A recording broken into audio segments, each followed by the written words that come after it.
What is going on today, you beautiful, blessed boys and girls? Today, I'm going to share a little story with you guys. This happened a little over 8 years ago. My now wife, but then fiance, Annie, and I, we were at a family event, something that my parents host pretty much every year. It's all my aunts, uncles, cousins, relatives come to it. We were the newly engaged couple. We were over in the corner, kind of just making out in the corner. I love you, baby. I love you so much. You guys know how this goes, man. Anybody who's been engaged, you go through that infatuation stage. And kind of a funny thing happened. One of my relatives, I think it was an older cousin or something, kind of interrupts us, and we're in a spot where we're not, making out as much or something, and says like, "Oh gosh, the newlywed people, getting married here in a few months. Give it 10 years, give it 5 years. Let them have a couple kids. Let life catch up with them, so to speak." And then it kind of became a thing where everybody started chiming in. Everybody from aunts, uncles, everybody just saying, "Yeah. It's not always like this. Marriage is very hard. It's a very complex thing." And although there was I don't agree with a lot of the pessimism that they were saying, that, you're kind of doomed to this roommate type marriage and it's not always going to be blissful. There was a little bit of wisdom and some warnings that we probably should have heeded. Back then, anybody who's been in that phase just knows, oh, love's going to conquer everything. We're so in love. It doesn't matter. Love can win, And so we were a little bit naive. Then you jump ahead to about 2 years later from that, and we were at a point where we did have a 1-year-old. We had stressful jobs and life, and everything had caught up, and we hadn't really prioritized what mattered, which was each other. And so we did find ourselves in some very, very tough times, and hate to admit it, but even at our lowest of low points, we used the D word in our marriage a couple years in. Now I look back and, we're about to celebrate our 8th wedding anniversary, and it's just better than ever. And I'm so grateful for it. And the funny thing is now, we have 3 1-year-olds currently. We have 4 kids under 6. And, we just, life is busier, more chaotic, more hectic than ever. But my wife said just a couple weeks ago that, it's better than the honeymoon right now. And it's just an amazing thing that we've been able to connect and kind of navigate these waters together and stay so connected. So part of my job now, and a thing that I really love, is I get to coach a lot of men that are in a similar season to I was 6 years ago, and kind of had what my relatives were warning us about happen, where they're in a roommate marriage, you're in a dead marriage. You love your spouse, but you don't really know if you like them. And I see a lot of that. And so today what I want to do is go over a quick 5 takeaways that I think all men and women can do if you find yourself in that kind of relationship where, it's just not great anymore. The passion is gone. I just, feel like we're more roommates than lovers. And, life, kids, chores, bills, deadlines, all these things happen, and they're pulling us in a million directions. And if we're not really intentional about our marriage, we can lose that fire and we can lose that passion. So today I want to talk about how to get that back, or if you're still going great along, or maybe you're new, some things that you need to apply today and make sure that you're doing these things so that you can keep that going at that trajectory. So number 1, and this one I'm talking to you men first, probably the biggest mistake I made is the boy has to die. When you get married, you're going to have to give some things up if you want to have a world-class, on-fire, successful marriage. At the time in that first couple of years, I was golfing all the time with buddies. I was going out routinely for drinks and meeting buddies at bars and watching all the sports games. I was prioritizing work over my wife and family. Hey, you need me to work late? Yep. You need me to stay late? Yep. Well, I was doing really great at work, but I wasn't really doing great at marriage. And so, you need to kind of turn off what a boy does and be a man. And for me, that looked like a lot of discipline. For the first couple of years of marriage, it was, I'm going to start working out next week, or I'm going to start eating healthy next week, or, my wife routinely watched me lie to myself and not have any respect for myself. And so she's, going to, whether she wants to or not, probably internalize some of that. And people see how you treat yourself and they treat you accordingly. And so you need to be disciplined and you need to make your mind up. You know what? 5:05, man, that alarm goes off. I don't care how I feel. Doesn't matter how I feel. I'm going to get up because I'm the man that is disciplined and I'm going to get up.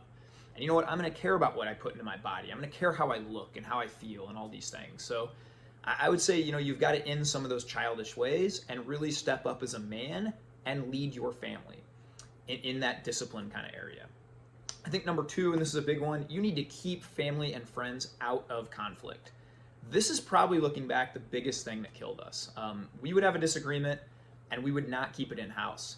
I would, again, this goes back to being a boy versus a man, but I would go call my mom or call a relative or call my sister or call somebody, call a friend, tell my coworkers, And then they would validate it, of course, because they're hearing it through my lens and my perspective, and they'd say, oh, I can't believe she did that, or you're right, Ty. And then I would come back in with more ammo. Well, simultaneously, while I'm doing that, she's calling her mom, she's calling her sister-in-law, she's calling somebody, her friends, and they're telling her, I can't believe he would say that or do that, you're so right. And then by the time we came back, we had all this extra ammo that we were right or we were wrong, the other person was wrong. And if we had just kept that in-house, so now we just have a saying, hey, you know what, we're not going to agree on everything. COVID came up last year. We probably didn't agree on everything, right? But we weren't going to go spouting off to our parents on how we felt about it and how they didn't feel about it. We were going to keep everything in-house, and that's what we do now. If we have a disagreement, and then it'll inevitably come up, we're just going to over-communicate right then and talk about, hey, this is our life, this is our mission, we're going at it together. All the outside noise has just got to stay outside. And so I think that's a big one and one that every couple should take away. Number 3, huge, guys, and you need to step up for this, mandatory date nights. Again, we got 3 1-year-olds and 4 kids under 6.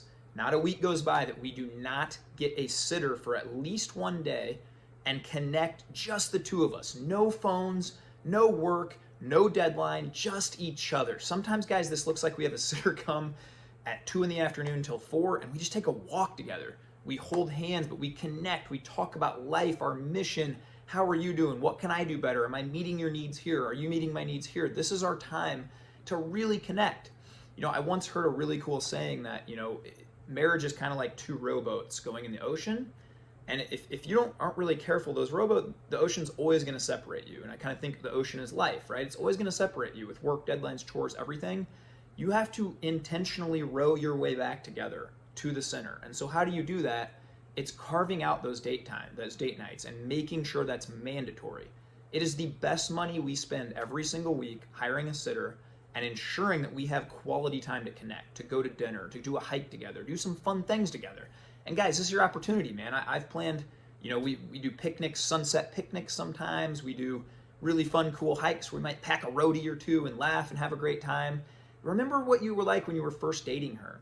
Make it exciting again, man. She didn't marry the guy at the altar that just wanted to lounge around and watch sports all day, man, or watch Netflix every night. She wants some excitement. I'd like to plan these things so that my wife can just show up, not worry about anything else. I got the restaurant picked, or I got the hike picked. I tell her where we're going. She just gets to show up. She jokes that this is the only few hours a week that nobody needs her. With being a mom and kids and all of these things that she does, a million different things a week, this is a few hours where she just gets to be a wife. She just gets to be my best friend. She just gets to go hang out with me and laugh and joke and connect. So mandatory date nights is a must. And you know what? If you're in that kind of roommate marriage right now and it's been a really long time, pull your wife aside tonight or pull your husband aside tonight and say, you know what? I want to get back to connecting with you. It doesn't have to be a weird kind of thing. Just, you know what? Let's do whatever we have to do. Let's pay whatever we have to do to get a sitter to come in here so that we can go connect every single week. I think it's vitally important. Number 4, guys, this is a big one. Flirt. Hey, how you doing? Bring that same intensity. I once heard from a guy I really admire and look up to, Zach Small, where he said, he's been married almost 20 years, and he said, I treat every day when I wake up like I've been on my 2nd date and I'm trying to earn a 3rd. How would you come with that mindset, And that was really powerful to me. You know what? Flirt with her. Write her little love notes. Leave a sticky note. I shoot videos a lot that just telling her how grateful I am for her and how much I love her. She does a million things a day that I don't even probably notice. And I just say, thank you so much. You're a great mom. You're a great this. Who doesn't want to hear that? The best thing about this, guys, is, women are often amplifiers and magnifiers. And, when I was not at my best in that first couple of years of marriage, all I would do is complain about work. I'd complain about my boss. I'd complain about the clients. I'd complain about staff. I'd complain about this or that. I just noticed my wife was complaining a lot back to me. Then I became a source of life and encouragement, and I just decided I'm going to end complaining. I'm going to build everyone up in my family. Lo and behold, my wife builds me up now more than I could have ever imagined. She magnifies and she amplifies that. There's not a day of my life now that I don't wake up, my wife says, I'm so proud of you for landing that client. I'm so proud of you for doing that thing. Man, you're killing it at the gym. You're doing so great at poker. All these, my wife is just the biggest cheerleader in my life right now. And that's because I made that decision and that shift a couple years ago to be her biggest cheerleader. So quit keeping score of, well, she didn't say this or that, or he didn't do this or that, and just decide to change yourself within, and ultimately they will see that, and it'll come to fruition with both of you. Number 5, guys, this is a big one, and it's just carve out a mission, talk about these big things in life. I think too often for that first couple of years, we just ignored all these big picture issues. If we disagreed on something, we just didn't talk about it ever. We would let these things build and build and build until one day I was just loading the dishwasher wrong and everything spilled out because we hadn't talked about anything. And so that's where I go back to those date nights, and a lot of the first part of our date night is just kind of a check-in and how we're doing and to make sure that I haven't upset you in any way that I'm not aware of. We can't read each other's minds, and too often in marriage and relationships, we think that. The other person can read our mind. They know how we feel. In turn, we have this saying now that if you are feeling a certain way and I didn't know it, it's that person's fault. If I'm feeling like my wife hasn't supported me in this area, but I don't tell her, it's my fault. I have to over-communicate how important that is. If I haven't seen buddies in a couple months and I'm holding some kind of resentment about that, it's my fault. I need to go tell my wife how critical it is that once a month I get out and I get to go hang with the boys and I get to go play some tennis, play some pickleball, go hike a few hours, just get away and be a guy with some of my guy friends, right? So you need to over-communicate those things and not shy away from that. If your needs aren't being met in a certain area, you need to bring those up and have some hard conversations. A bonus one, and this one goes for you men too, you need to end pornography. Look, this isn't a popular thing to say, but the day that I ended pornography is the day that it became better than the honeymoon. When your wife and your queen knows you are the only woman that I lust after, that I think about, that I ever desire, something really powerful happens. Also, guys, when you're looking at porn, it's an unrealistic expectation.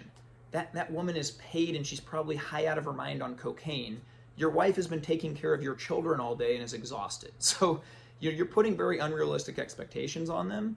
I'll tell you, when you give up porn, it increases every other area of your life. I've seen just a productivity increase, the financial benefits of just being able to focus a lot more deeply and work a lot better. When that's completely out of your mind, I'm coming up on 2 years of not looking at any images or anything like that. And guys, it's a game changer. So I would say that's a bonus one for you guys.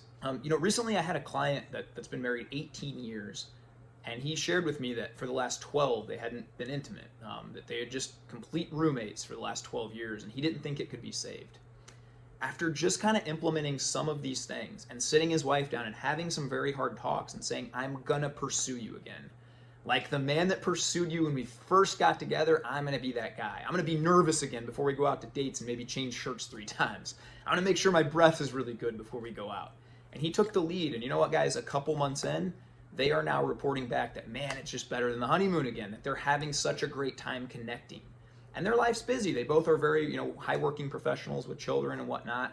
But wherever your energy, wherever you put your energy, that's what you're going to be successful at. So if you put your best energy into work, you put your best energy into sports, you put your best energy into your buddies, you're going to win at those things. But if you want a world-class marriage and an on-fire marriage, you need to put your best energy into that. So I hope this has been helpful for you guys. Mother Teresa, again, has a great quote that's one of my favorites. If you really want to change the world, go home and love your family. The best way that I feel like I'm a best father is by having an on-fire connected marriage with my wife. My kids are going to grow up in a loving home, seeing us making out. They're going to be embarrassed because we're dancing in the corner, man. They're going to be embarrassed by that stuff, but they're going to see the way that a man should treat a woman and the way that a woman should treat a man, and we're going to model that for them. So I challenge you guys to take that on today too. Put some of these things into action and apply. If you have any more tips or things that you guys do or share, put them in the comments below. I would love to hear them. This is how we get better together. I hope you guys have the greatest day of your life. Be kind to everybody, especially yourself, and let's go change the world, baby. Much love.